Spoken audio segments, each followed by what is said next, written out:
my beautiful people, my darling people. Today's topic, if you get you can't tell apart, join up, my darling people.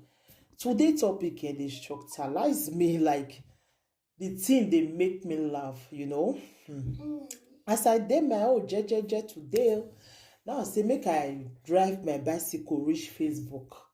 So as I drive and reach Facebook, now I can't see this video. I laugh, I can't share and give my darling people more na still laugh, una own laugh, and una go still leave una own comment because this question where this our lady can ask Mommy Yore one of Paris, the thing they shockalize me, oh. My darling people, this matter where this lady can ask Mommy Yore one of Paris, they make me laugh. Why the thing they make me laugh be say this lady say whether a good man they jogodo a wife from back. I was like, I don't understand that kind of question. So that Mommy Yore tell and say, just tell me, I will play out the voice of Mona listening. Because say just tell me the truth so that I go know I go take answer you. Now she can say yes, say yours man they jogodo and from back and front. So now you can ask the girl, say you they enjoy ram? The girl say yes. You don't put money for your head? She say no. She say no, you never put money for your head. Then but you they enjoy ram? He say yes. I say okay. My sister, you never put money for your head and you they enjoy the thing. My dear, not let this man can put you finish me, he can't leave you. Oh. My darling people, how una reason the matter? This one they surprise me. How you go a man go the jogodo you, we never marry you? What about after everything, this man can't leave you later? You know the reason that one. He can't leave you after he don't vandalize your nyash finish.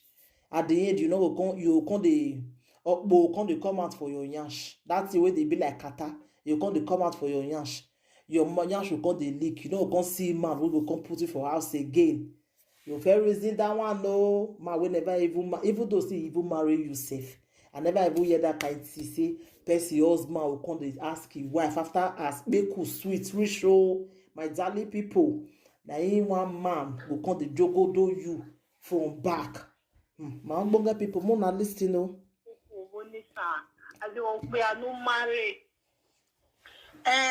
Number one, I will wear only son. I love you. Man, we are love your cocoa, only son. I don't we are no marry. Number one, I will wear only son. I love your cocoa, whatever. Because make you a boy. Well, kid, a boy, I mean, I will myself where no sooner. So they make an even a Mommy Yore say make you fair tell am first. Now you the thing happen to so that thing go know I ain't go take advise you. See where my baby, I will wear love your cocoa only son. Oh, well, Igbava. He say your husband don jogodo her from back 2 times. Well, like where? Yeah. Like Now Mommy Yore come ask him, you like him when he do am? He say yes.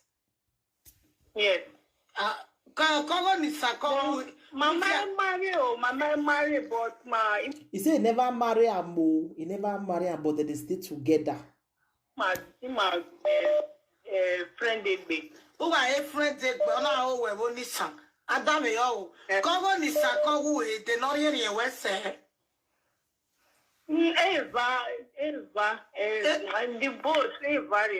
Now Mommy Yore come ask him, back and front which one sweet pass? He said the two they sweet. Okay.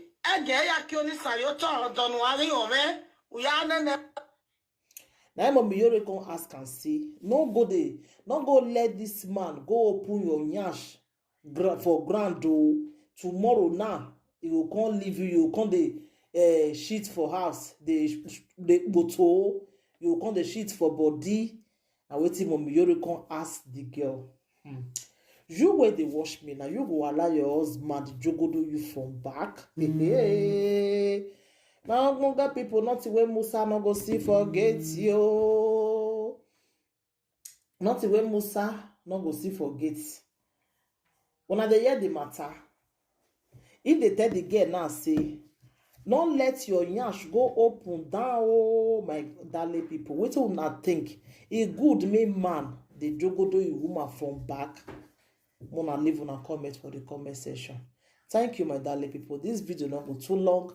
I just want to short video to ask my people whether a good husband dey jogodo or boyfriend self dey jogodo you from back.